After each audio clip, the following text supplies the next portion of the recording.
वेळ फार झालेला आहे. साहेबांचं, आदरणीय साहेबांचं भाषण आपल्या सगळ्यांना ऐकायचं आहे, त्यामुळे मी काही जास्त बोलणार नाही.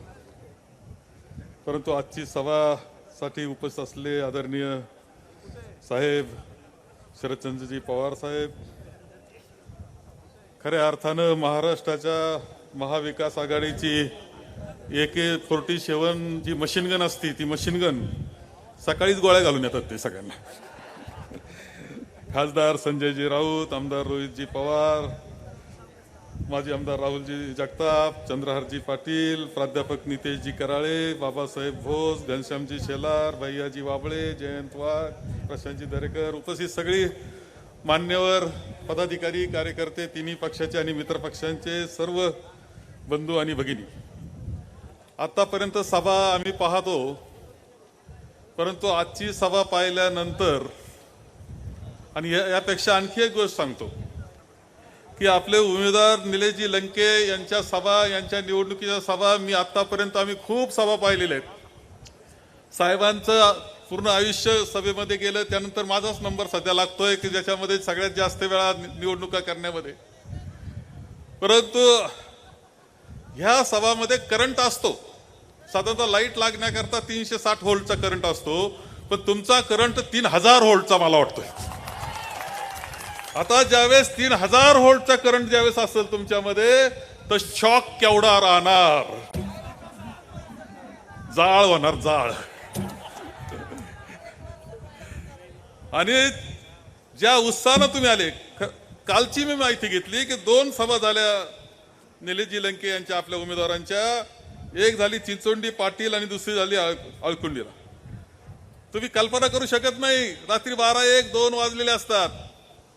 लोक, हजारो लोक, अरे त्या गावची लोकसंख्या नाही एवढी, शेजार पाजारचे गाव लोक जमतात, जल्लोषाने स्वागत करतात. हजारोची सभा ती होत असते, इतकी मोठी, हजारो लोक आणि एवढा जल्लोष. आपण म्हणतो की वार, याचं वार आहे, याचा हवा आहे, याची हवा, त्याची हवा. आता हवा आणि वादळ नाही राहिलं, हे वादळ झालंय, वादळासारखं आलंय तुम्हाला खरं सांगतो. आणि त्यामुळं विजय खूप मोठा आपला निश्चितपणे राहणार आहे. चक्रीवादळ झालं आता, आणि आता चक्रीवादळ कोण कोणाला फेकून देणार आहे आता पहा, कसं लांब उडून जाऊन पडल. परंतु हे आहे, हे खरं आहे. निवडणूक तुम्ही अत्यंत यशस्वीरित्यानं पुढे नेता आहे.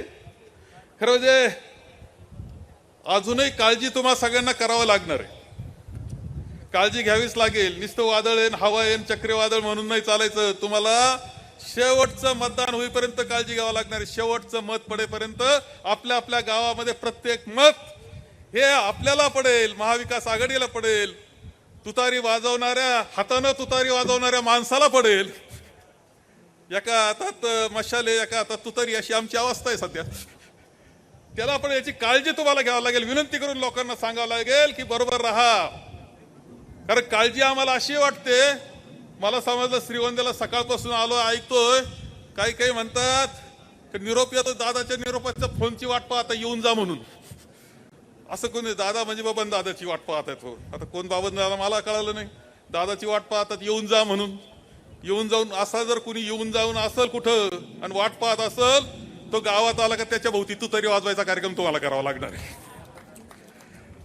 एक निलेश लंके हे अत्यंत सामान्य कुटुंबातला शेतकऱ्याचा मुलगा, हा 4.5 वर्ष आमदारकीचे मी त्यांचे पाहिले. मनापासून काम करणारा, मनापासून, अंतःकरणापासून रात्रंदिवस काम करणारा असा कार्यकर्ता आमदार झाला. त्यांच्या पुढे आव्हान आलं कोरोनाच्या संकटाचं. सगळ्यात चांगल्या पद्धतीनं खरंय की आम्ही होतो महाविकास आघाडी, उद्धवजींच्या नेतृत्वाखाली कोरोनाच्या संकटामध्ये आम्ही राज्य म्हणून चांगलंच काम केलं. पण आपला मतदारसंघ सांभाळणारा आणि काम करणारा, रात्रंदिवस काम करणारा, त्यांच्यात राहणारा माणूस, त्यांच्यात राहणारा आमदार म्हणजे कोण, तर आपले निलेश लंके होते की ते त्यांच्यामध्ये राहत होते. ही वस्तुस्थिती आपल्या सगळ्यांना पाहायला मिळते. त्यांचं कौतुक करावं तेवढं थोडं आहे सर्वांसाठी. आणि पुढचं तुम्हाला सांगतो, तुम्हाला असा कार्यकर्ता मिळालाय, ते म्हटले पाटात झोपणार. अरे म्हणजे पाटात एकट्याला झोपून नाही चालायचं, तुम्हाला झोपावं लागेल, नाही तर तुम्ही राहा घरी चालले झोपायला. असं करून चालणार नाही. तेव्हा सगळ्यांना, आपल्या सगळ्यांना खूप काळजी ही घ्यावी लागणार आहे. त्या पद्धतीने आपण काळजी घेतली पाहिजे.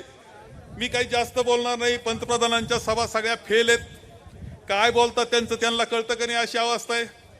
लोकांना अजिबात पटत नाही, ऐकावं वाटत नाही. पण चला थोडंफार चला कसे जातात ते तुम्हाला सगळ्यांनी ऐकलेलं, त्यामुळे त्यामध्ये बोलत नाही. कांद्याचा आज पूर्णपणे महाराष्ट्रातलं कांद्याचं मार्केट आज बाजारपेठांमध्ये आज बाजार समित्यामध्ये बंद पडलेलं आहे. निर्यात उठवली, बॉम्ब केली निर्यात उठवल्याची. कांद्याचे बाजार वाढतील म्हणून आमचा शेतकरी, तो दुष्काळी भागातला शेतकरी मार्केट कमिटीमध्ये आला आणि तिथे बाजार पडले. सगळेजण रस्त्यावर बरं का. आज माहिती घ्या, सगळेजण एकाच ठिकाणून निर्यात होते आहे, ती फक्त गुजरात मधून निर्यात होते आहे. आणि निर्यातचे व्यापारी आणि तिथला, अरे तुम्ही फक्त गुजरात पुरते का पंतप्रधान? गुजरात करता निर्णय तुम्ही फक्त घेता. अनेक गोष्टी सांगितल्या आपल्या कराळे सरांनी सुद्धा, खूप गोष्टी सांगितल्या का कसं सगळं गुजरातला चाललंय. मला तर आणखी एक गोष्ट कळाली की आता IPLचं क्रिकेट मॅच चाललेली आहे आणि मुंबई इंडियन्सचं रोहित शर्मा हा कॅप्टन व्हायला पाहिजे होता. तो आता झाला हार्दिक पांड्या. क्रिकेटवाले सुद्धा नाराज झाले कारण तो गुजरातचा आहे म्हणून झाला. अरे तुमचं राजकारण ठीक आहे, हे सगळं ठीक आहे, पार तुम्ही खेळापर्यंत जर गुजरात पाहायला लागले तर तुम्हाला पुन्हा गुजरातलाच पाठवण्याची जबाबदारी ही जनता घेतल्याशिवाय राहणार नाही, हे सुद्धा तुम्हाला सांगतो. आणि म्हणून आपल्या सगळ्यांना एकच विनंती करतोय, आपला जल्लोष, आनंद, चैतन्य, तुमच्यातला करंट हे सगळं खरंय, परंतु ते आहे 13 तारखेला शेवटचं मत पडेपर्यंत तुम्ही काम केलं तर या जल्लोषाचा उपयोग आहे. आकडे बोलून चालत नाही. निवळ एवढं सगळ्यात मोठं लीड ते करून दाखवावं लागत असतं. ते करून दाखवण्याचं काम करा आणि एक इतिहास घडवा. इतिहास असा की खासदार, पैशावाला खासदार, सत्तेची गुरमी असणारे खासदार, त्यांच्या विरुद्ध आमचा सामान्य मुलगा, सामान्य कार्यकर्ता हा कसा जिद्दीने लढू शकतो आणि यशस्वी होऊ शकतो, कर्तृत्वान असलेला मुलगा कसा जिद्दीने लढतो आणि यशस्वी होतो, हे आपल्याला भारताला दाखवायचंय. आणि लोकसभा भरेल त्यावेळेस निलेश लंके यांना पाहण्याकरता सगळेजण पार्लमेंटमध्ये गोळा झाले पाहिजे, याची काळजी आपण सगळ्यांनी घ्यायची आहे. अशा प्रकारचा विजय आपण मिळवा एवढंच आवाहन करतो आणि माझे 2 शब्द संपवतो. ABP माझा, उघडा डोळे बघा नीट.